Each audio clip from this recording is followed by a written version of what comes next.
What if I told you cash isn't cash? It's a remote control for power, and for too many, it's stuck on ruin. We're told money solves problems, a universal key to a better life. But history whispers something darker. When wealth becomes the ultimate goal, not a means to an end, the very fabric of society begins to fray. Dignity gets sold, piece by piece, in backroom deals and cash-for-favor networks. Corruption moves in, not with a bang, but through the silent, complex architecture of shell companies and opaque financing. It spreads like mold, slow, unseen, then suddenly, it's everywhere. Tyrants don't rise on ideology alone. They climb on mountains of unaccountable money, building empires on foundations of secrecy. And what about the rest of us? We see our schools crumble, our hospitals underfunded, our trust eroded.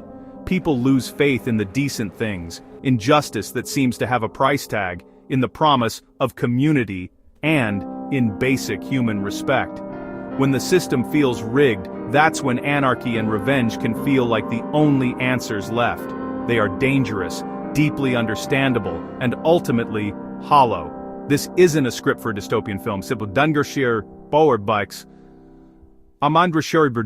It's a warning etched into the pages of our own history, but the story isn't over. We can choose to write a different ledger. We can demand transparency over secrecy and accountability over untouchability.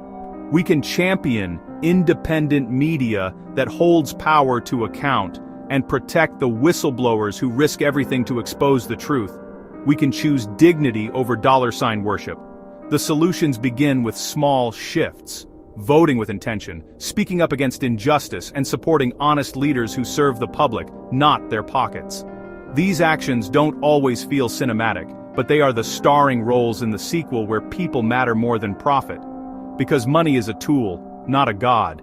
When we remember how to wield it with purpose and integrity, we stop building cities of ghosts and start building a future worth living in.